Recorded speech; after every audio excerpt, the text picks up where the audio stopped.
Hello, YouTube, somatic, and yoga fans. I'm Megan. Thanks for being with me. Remember, I release a new video every Saturday, and please subscribe so you get that. Today's practice is about something we call kyphosis. Kyphosis is this idea that we have a back that's rounded and a head that's forward. So we talk a lot about head forward syndrome, particularly if you spend any time on one of those little things looking down at it that might have an apple or something on it like this, right? So we see a lot of this even in younger children. So the place we're going to go today with our practice is a little bit of somatics to wake up and engage the muscles that we need to strengthen. So particularly the neck muscles tend to be short and weak, and the upper back is long and weak, and a lot of times this can cause neck pain and other issues, not to mention not a great posture for your respiration. And so you will want a blanket either way for the end of the practice. Let's get started. We're going to come down onto our back in what we call constructive rest. Feet to the floor, and your hip, ankle, and knee are all in a straight line with the knee right in the middle. Let your back and spine relax. You can shift your pelvis around a little bit. So feet should feel like they're about as wide as your hips. And that leg position is important because when we're working with the upper body, we want to relax the lower back and spine and legs. Just taking a moment to land. Feel all the parts of your body that are touching the ground. The feet, the pelvis, the length of the back and spine, starting from your tailbone through your sacrum, the center vertebrae in your thoracic spine. There's 12 of them to say hello to. And then come all the way into the upper back and into the neck, your cervical spine. It could be an area of problem for you, but say hello to it and give it some sort of cheer or positive affirmation to your back and spine. Begin to breathe in, if you can, through your nose, and breathe out your mouth. And as you breathe out your mouth, feel your shoulder blades. Sense those bony landmarks and just let them fall into the ground. Feel the support underneath the shoulder blades. You can also sense your collarbones as you breathe in. Fill the space in and around the collarbones, the upper chest. And breathe out and land. And as we're landing on the breath out in the backside, we're locating ourselves through the upper body now, through the chest and the upper back, the throat and the back of the neck, and even the weight of the skull. So the first part we do is we're going to sense when we're breathing out. And on a breath out, just tilt your, don't think of your chin, but your nose. Bring your nose towards your chest slightly. So what you'll notice is you're closing off the front of your throat and you're lengthening the back of the neck. And then release that as you inhale. And if you want to go a little further, you can stretch the throat, take the nose towards the back of the mat as you breathe in. Breathe out, bring the nose towards the chest. And just sensing as you're breathing in the throat opening, the expansive nature of the throat. Breathing out, you can press your shoulder blades slightly into the ground and bring your nose towards your chest. Nice way to feel this is just imagine the back of your skull. And I didn't mention this, but I had a high ponytail and I needed to put it down low. If you do have a ponytail, please adjust your hair so it's comfortable so you can roll through the back of your skull. So next time we come forward, pause there. And I want you to take your hands and see if you can feel the muscles in your throat. So we have what's called the sternocleidomastoids, I'll just say SCMs, and your scalene muscles. And these are really important supporters of your 12-pound head. So we want to strengthen those. And you're going to bring the chin towards your chest. Feel those. So it's what we call in yoga the throat lock. And once you find that, you're going to roll your arm bones inward and lift your head just slightly. So I'm going to go through it one step at a time with you. As you exhale, bring the chin towards the chest, back of the neck is long. throat is closed, but you want to not, it's not about just closing the throat, it's about feeling those neck muscles. And if you're not, maybe just lift the head first, don't do the arms. So can you feel those muscles in the front of the throat? On a breath out, slowly land back down. And you can do that a few times until you know that you're getting that active engagement. Don't turn your head, I'm turning just to see you, but active engagement in the throat. And then the arm spiral is this rotating inward. So I'm going to take my arm bones and internally rotate them. You might even lift your hands off the floor.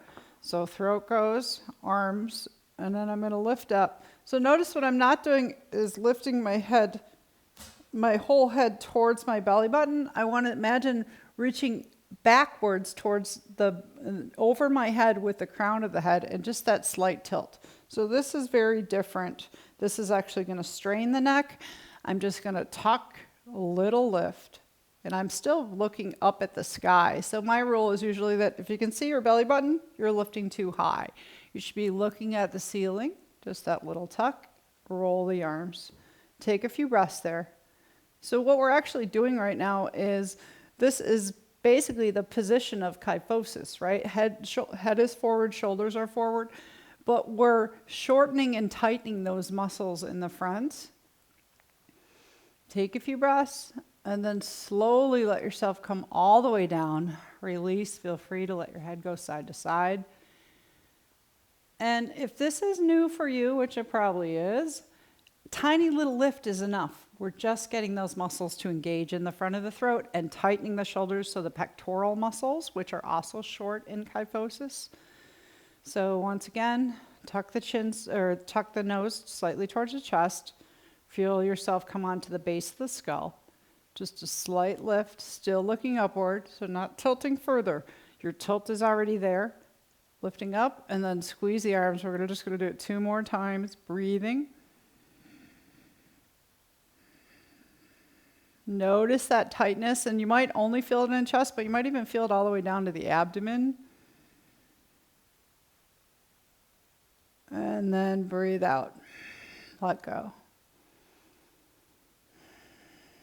Completely release, land, let the shoulder blades soften, base of the head.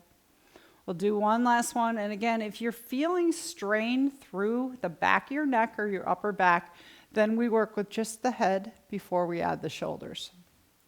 But let's do one more full one. Soften the legs, release the low back. Tuck the chin or the nose towards the chest. Lengthen the back of the neck. Lift just a little bit. Feel those muscles activate in the front of the throat.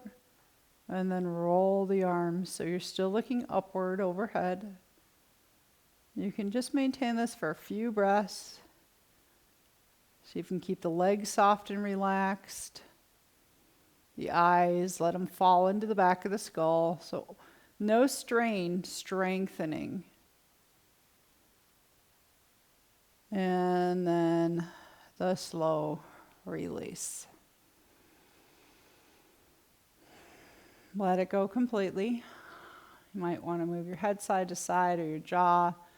We're going to take, just to make sure the low back doesn't get grumpy, because sometimes it's trying to help you hold the head, believe it or not. We'll just take a couple arches and curls. So if that's new for you, you can place your hands on your belly. Breathe into your belly. As you breathe in, come onto your tailbone, lift the low back. And if you don't know this one, I have lots of videos on it. As you breathe out, gently press the low back and lower ribs into the ground and lift the tailbone just slightly. So we inhale, the back arches. So now we're actually going into a back bend, or the opposite of kyphosis, right? As we breathe out, we come into that kyphosis. So we're moving through. And see if your head wants to move. Remember when we were doing the head forward as we bring the nose towards the chest and then the head back? You might find that in this arch and curl. Or any other movements. If this doesn't work for you and you just want to hug your knees in, you can do both. Just roll around, let the low back relax. You want to land again. We'll move on to the next somatic movement, and this one's more specific for head forward. We're going to learn to release and relax the muscles around the shoulders and the upper back. So the first part is we'll work to the left, sense the weight of your skull, And just begin to slowly turn your head to the left, towards your left shoulder. Notice how the muscles on the left side of the neck shorten and the right side lengthen. So those are those SCM and scalene muscles. And you're just rolling, sensing your mobility, nice and slow. You can think of coming to the center of your skull and then rolling towards the left ear. Think of moving from your nose, or even move from your eyes if you'd like. You can keep your eyes open and let your gaze take you over. So your brain reads this movement differently depending on if you're moving from your nose or your chin or your eyes, and see what feels good. Then we come back to the center. You're experts now on the throat lock, what we call Jalandhara Bandha in yoga, the lock. So you're going to do that. You're going to bring the chin towards the chest, feel those muscles engage, and now slowly turn the head again to the left. So what we're watching for here is, can we keep the shoulders and the upper back muscles relaxed? So right away as I started to turn, I felt this left shoulder wanting to lift like what we were doing before, but I'm saying, no, no, no. I'm voluntarily keeping it calm. So come back to center, release. Do that throat lock.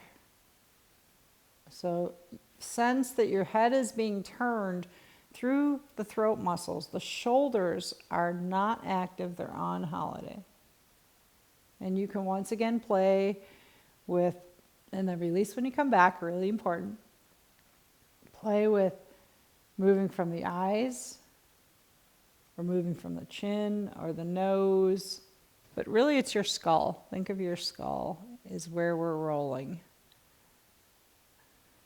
So once we can do this one comfortably with the head still on the ground and sense that we're locking that throat, and it's these muscles in the front of the throat that are moving us, we're not feeling that tightness or in and around the shoulder blades, then we add one more part. So let your shoulder blades land. Find that throat lock, chin towards the chest. And now we're going to lift just ever so slightly the head off the ground. Keep the shoulders relaxed, even if you have to wiggle them a little bit. Then slowly, very slowly, turn towards the left. Take your time. You may feel some shakiness or some tremoring.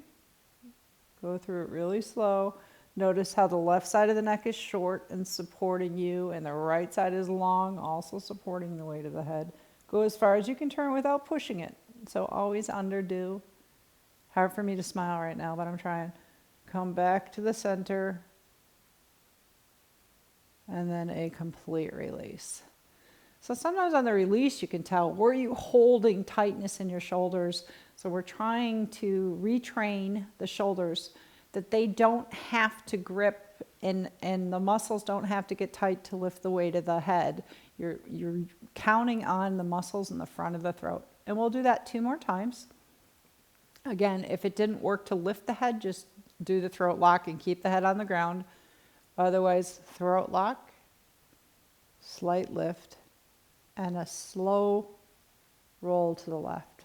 Check your shoulders and your arms. Are they comfortable? You might get that tremoring. And your hands can be in any position where your shoulders are more likely to relax. Come back to the center. Sense how strong the muscles in the front of the throat are. Feel the weight of the head. And I'm just barely lifting off the floor. And come back. Complete release. You're probably going to feel like you did something.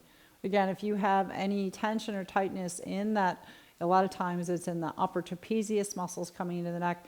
If those are firing, then we know we want to keep the weight of the head on the ground. Last one to the left. Tuck the chin. And usually 3 is plenty. Lift just so slightly, keeping the shoulder blades relaxed, upper back relaxed. Hard for me to talk. Slowly turning to the left.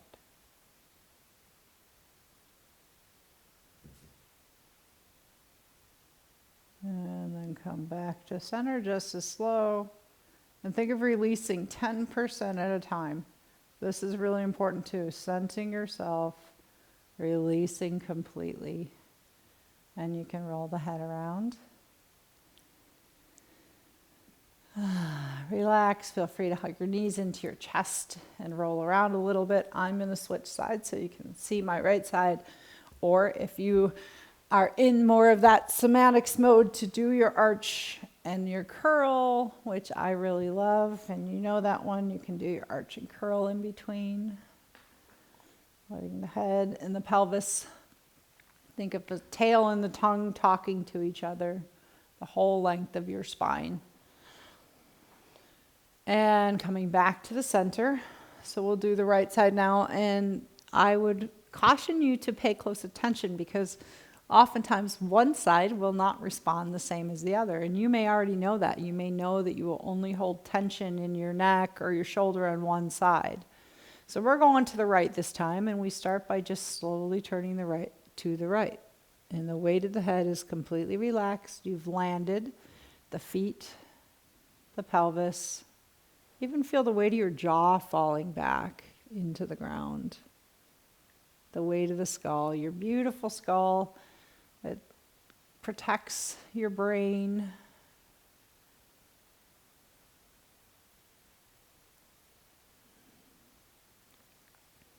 You might even think of your sinuses in your face, anything that you can visualize, and you can move from your eyes. So you can let your eyes, your gaze, what we call drishti in yoga, take you over.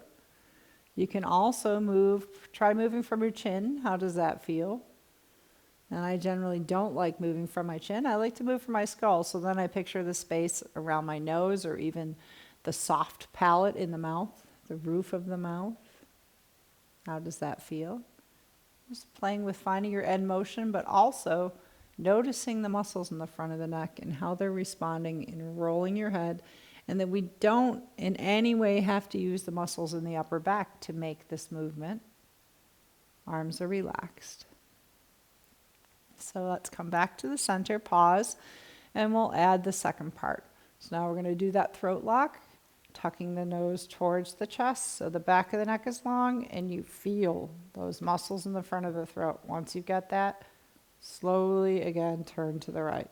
And it's going to limit your range of motion. You probably won't go quite as far. That's okay.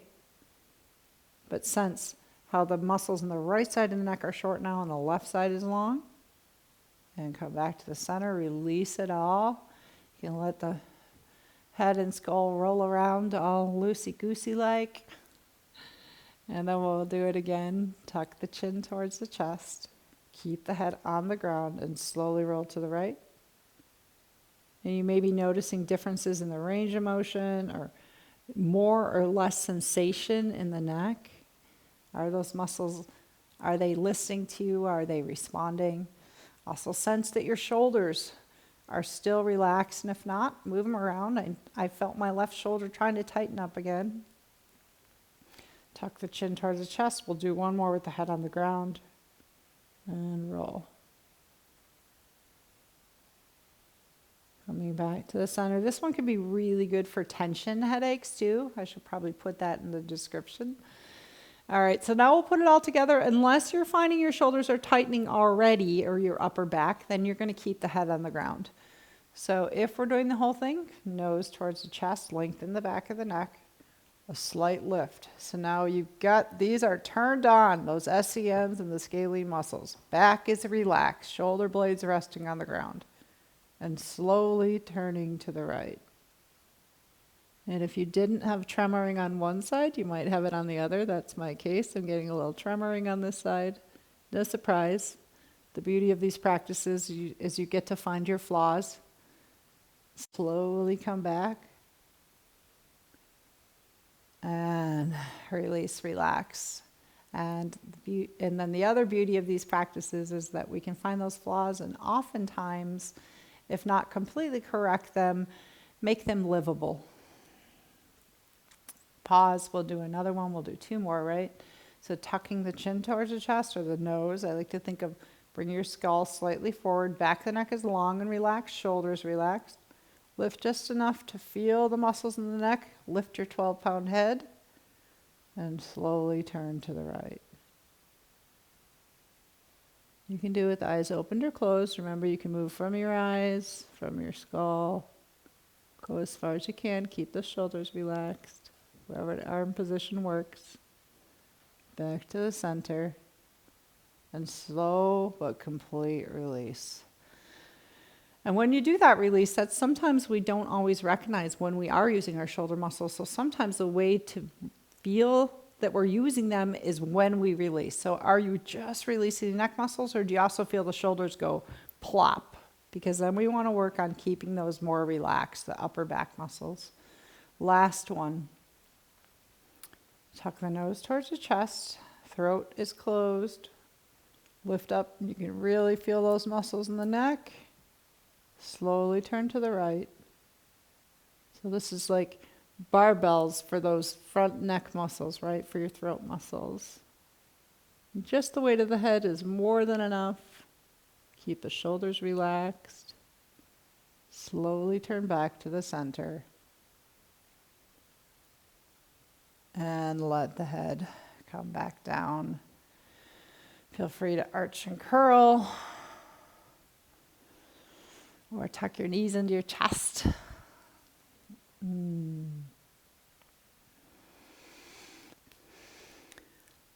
We're going to finish the practice with a little spa day for our neck. And so if you have one blanket, that's great, but I'm actually going to grab a second blanket here because we're going to do something really relaxing for the neck. So if you have the two blankets, open one up so that it's a little bit longer. You can even go like these blankets, or this is blanket folding 101, right?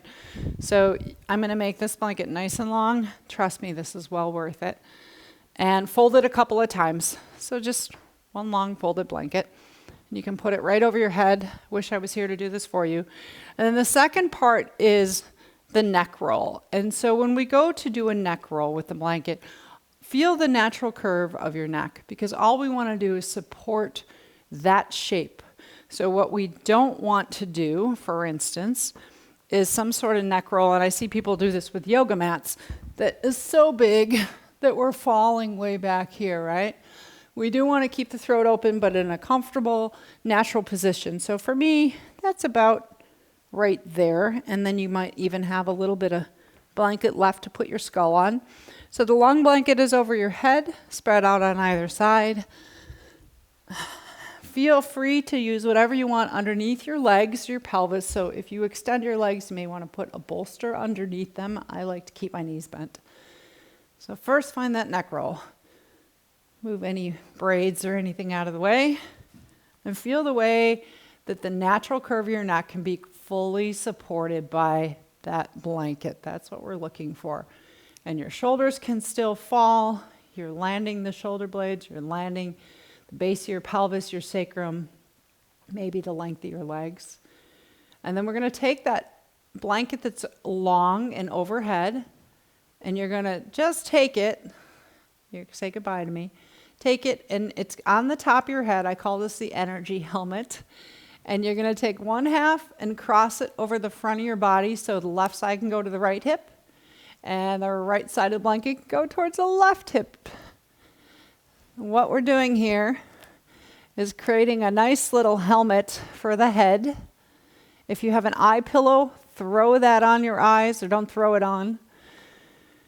Hear no evil, see no evil, speak no evil. Let that neck and head completely relax wherever your arms are most comfortable. And just locate yourself through your skull. You can think of the strength of your skull and the support it provides, but let the weight of the skull be completely supported from the ground. And just as the weight of the skull is supported from the ground, the neck muscles sense that they can completely relax and release. There's no work to be done for the neck or the shoulders. And we come out of this kyphosis position not by force or by doing, but with each breath out, by releasing. Letting the ground support the weight of your shoulders, the neck,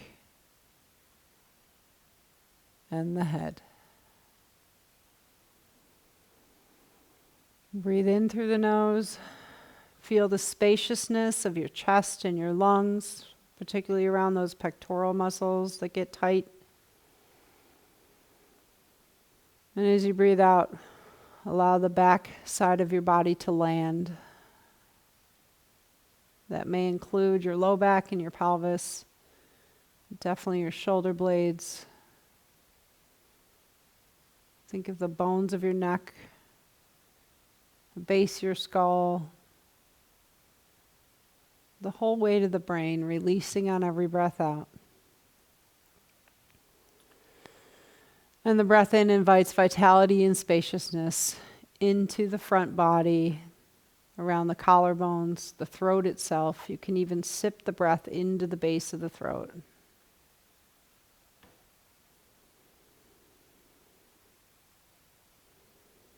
I like to think of a yummy smell in the air, and I bring that in through my nose, let it carry through the skull, into the base of the throat, softening the throat and the neck. Take about 5 more rounds of breath. Not doing, but just being present. Inviting your upper back and your neck to release and relax into gravity.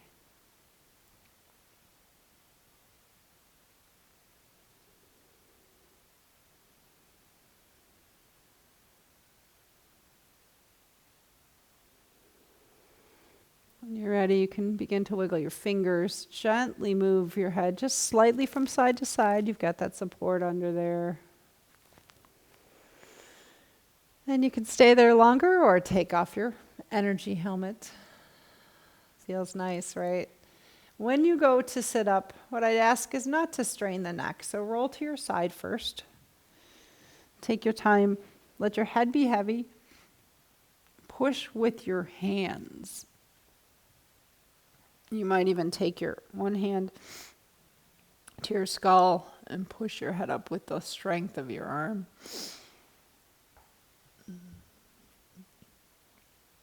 Thanks for joining me today. And so all of these practices will help you come out of this body pattern. But the other thing that's really going to help a lot is the awareness, the cognitive voluntary space of not allowing yourself to sit here, but to stay on your sits bones. Stack the easiest rule is shoulders over hips, and the diaphragm is the juicy part of the sandwich in between. So your diaphragm between the shoulder girdle and the pelvic girdle, and just reminding yourself in a kind way of that. That'll help to take us out of this forward head kyphosis position.